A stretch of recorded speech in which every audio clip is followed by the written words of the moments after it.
अस्सलाम वालेकुम गाइस। अच्छा, आप कैसे हैं? खैरियत से हैं? अच्छा, आज जिस टॉपिक को हम डिस्कस करेंगे वो बेसिकली परक्विजिट्स में हमारे पास एक लोन टू एम्प्लॉय, वो हमने लास्ट वीडियो में कवर नहीं किया था, उसको कवर करेंगे। और एक गोल्डन हैंड शेक है, उसकी क्या ट्रीटमेंट होगी उसको कवर करेंगे। अच्छा, तो इससे पहले ये बताना ये चाहूँगा आपसे कि हमने हेड ऑफ इनकम स्टार्ट किया हुआ है इनकम टैक्स ऑर्डिनेंस में, जिसमें सैलरी को स्टार्ट किया हुआ है हेड ऑफ इनकम में। और हम ये थर्ड पार्ट आज उसका रिकॉर्ड कर रहे हैं। बेसिकली एक हमने सेक्शन 12 कवर किया था सैलरी, इसमें 8 सेक्शन थे। उसके बाद वैल्यू ऑफ परक्विजिट्स, और value of perquisites second part में कुछ हमारा उसमें डिटेल्स रह गई थी, उसको डिस्कस करेंगे आज फर्दर, पर इंशाल्लाह आगे मज़ीद डिस्कस करेंगे। अच्छा अच्छा, loan to employees basically section 13(7) इसके बारे में कहता है। पहले पढ़ लेते हैं, उसके बाद फिर डिटेल में डिस्कस करेंगे ये है क्या। अच्छा,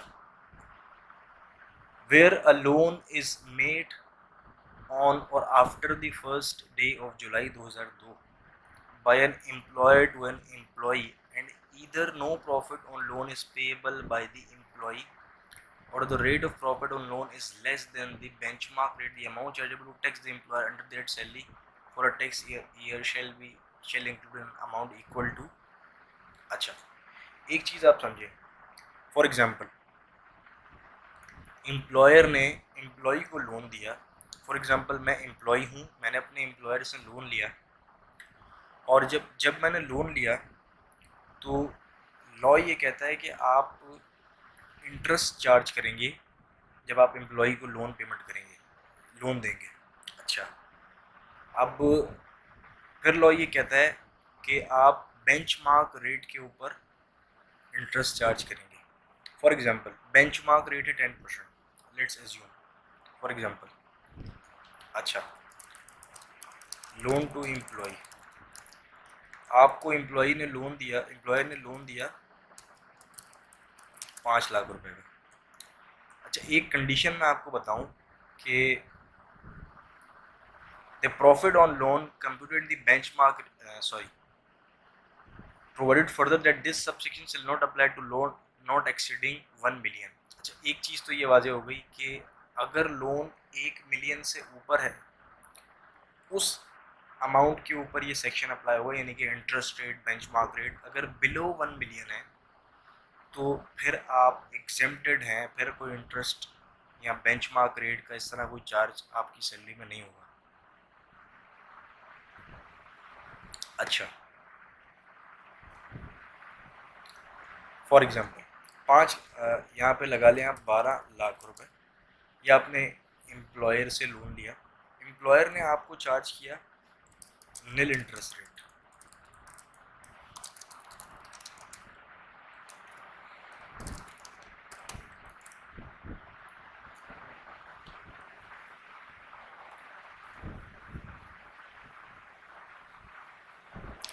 अच्छा, एम्प्लॉयर ने आपको चार्ज किया नील इंटरेस्ट। अब इस केस में लॉ ये कहता है, अगर बेंचमार्क मेरा 10% है,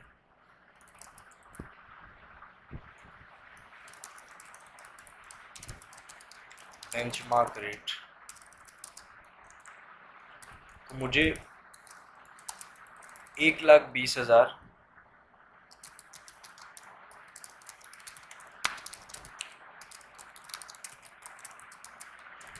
अच्छा, अब इस चीज़ को आप समझें। मुझे एम्प्लॉयर ने 12 लाख रुपए का लोन दिया, इंटरेस्ट रेट उसने कोई भी चार्ज नहीं किया। नॉर्मली लॉ ये कहता है बेंचमार्क रेट अगर 10% है तो 10% मुझे उससे किसी भी सूरत में चार्ज करना है। 1,20,000 बन गया इस केस में। तो अब मैंने 1,20,000 का अपने एम्प्लॉय को बेनिफिट दिया, इस वजह से मुझे 1,20,000 रुपये टैक्सेबल सैलरी में ऐड करना पड़ेगा। एक केस तो ये हो गया हमारे पास। अच्छा, दूसरा केस मैं आपको अगर बताऊं, दूसरा केस ये है कि हमने एम्प्लॉयर ने हमें लोन दिया, इंटरेस्ट रेट उसने चार्ज किया हमसे 8%। बेंचमार्क रेट है 10%, डिफरेंस कितने का आया? 2% का। अब लॉ ये कहता है कि 2% आप टैक्सेबल सैलरी में इंक्लूड करें डिफरेंस, क्योंकि बेंचमार्क रेट जो था वो 10% था, आपने 2% का बेनिफिट दिया तो ये टैक्सेबल सैलरी का पार्ट बनेगा आपकी। ये दूसरा केस हो गया लोन का। थर्ड एक केस आता है,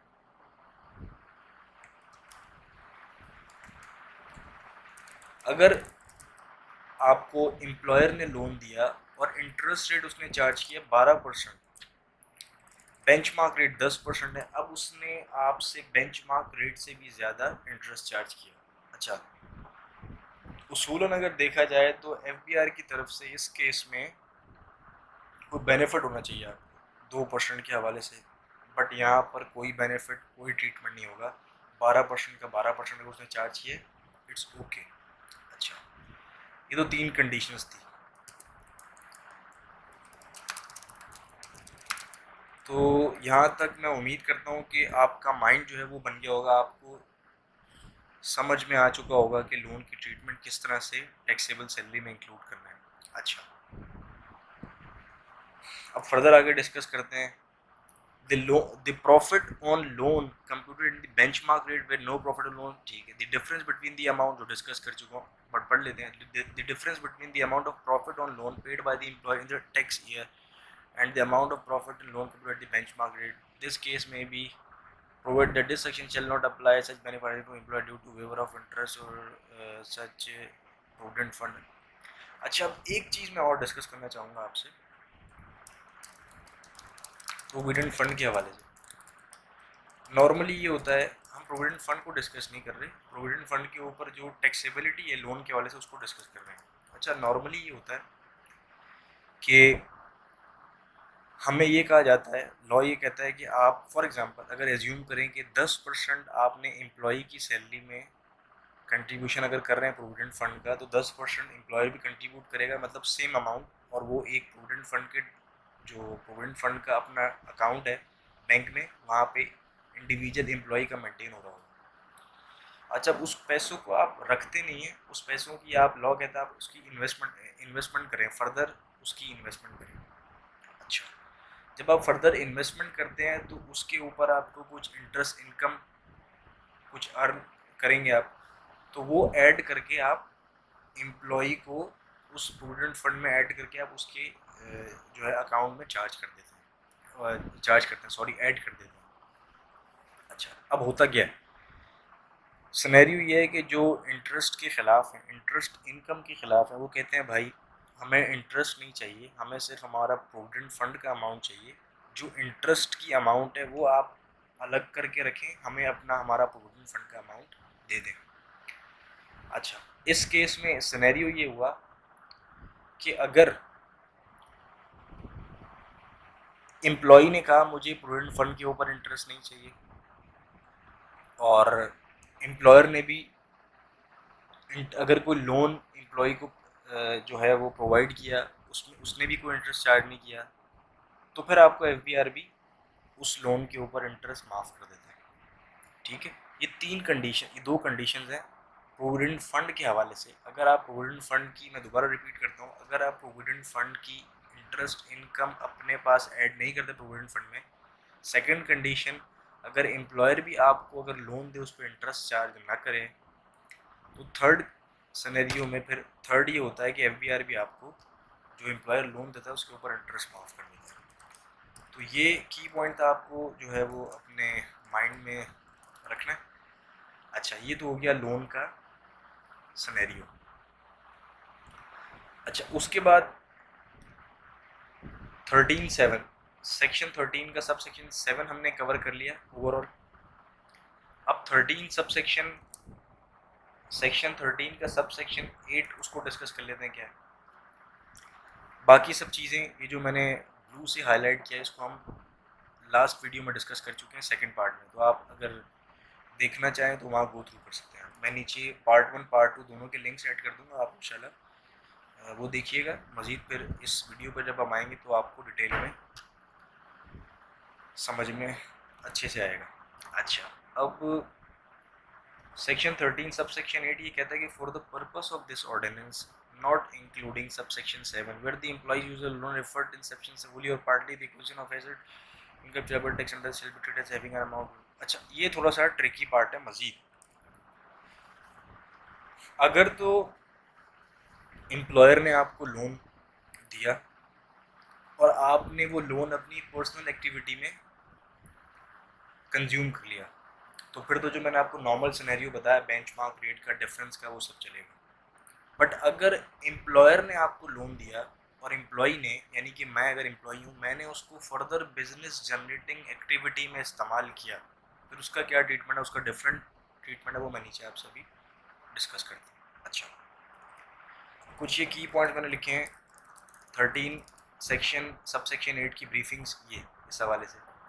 उसमें ये है कि अगर पर्सनल एक्टिविटी में आपने उसको कंज्यूम किया तो उसके ऊपर कोई ट्रीटमेंट नहीं है।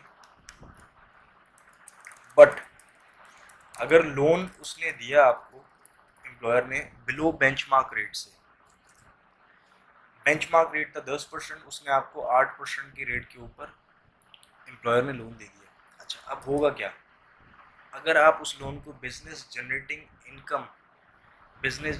यूनिट में इस्तेमाल करेंगे, यानी फर्दर उससे कोई बिजनेस करेंगे, तो इस केस में जब आपको उस पैसे से जो इनकम होगी, अगर तो वो NTR नॉर्मल टैक्स रिजिम में आती है, तो ऑब्वियसली सी बात है आप उसको अपनी इनकम में इंटरेस्ट को क्लेम कर लेंगे।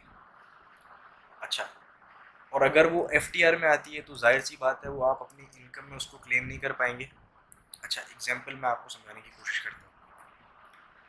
आपने एम्प्लॉयर से लिया 15 लाख रुपए का लोन, फर्दर आपने उसको इन्वेस्ट कर दिया आगे किसी बिजनेस में। अच्छा, पहले मैं आपको बताऊं कि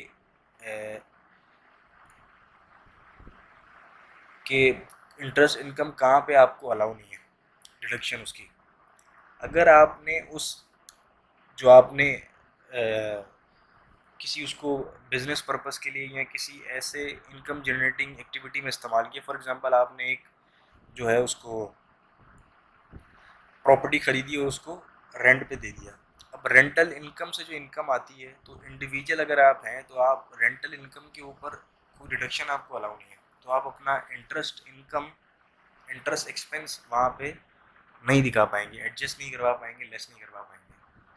इसी तरह अगर डिविडेंड आपने परचेज कर लिए, शेयर्स कंपनी के परचेज कर लिए, सॉरी डिविडेंड, अगर आपने कंपनी के शेयर्स परचेज कर लिए तो वो FTR में आता है, उसके ऊपर सेपरेट टैक्स ट्रीटमेंट है, उसके वहाँ पे आपको डिडक्शंस अलाउ नहीं है।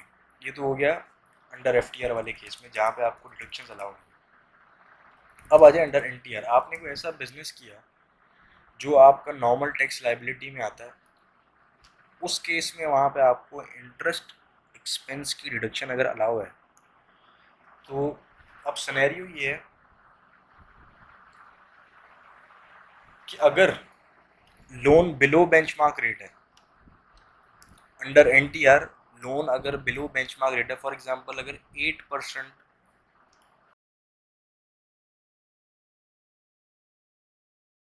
अगर मैं इस एग्जांपल की बात करूं लोन बिलो बेंचमार्क रेट, अगर एम्प्लॉयर ने आपसे 8% लोन इंटरेस्ट चार्ज किया, नॉर्मल बेंचमार्क रेट 10% था, तो 2% उसने सैलरी में आपसे कम चार्ज किया, तो 2% आप सैलरी में सबसे पहले टैक्सेबल सैलरी में इंक्लूड करेंगे, और नीचे जब आप अपनी बिजनेस इनकम की तरफ आएंगे तो उसमें पूरे का पूरा 10% आप एडजस्ट करवाएंगे। जो आपने ऊपर पेमेंट किया है उसको आप नीचे उस लोन के बिहाफ के ऊपर अगेंस्ट में आप एडजस्ट करवा लेंगे।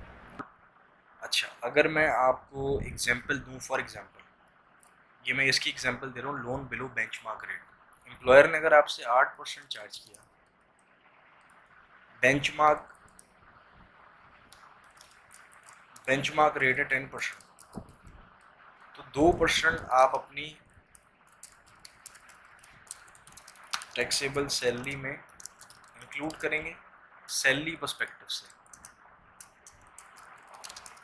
ठीक है।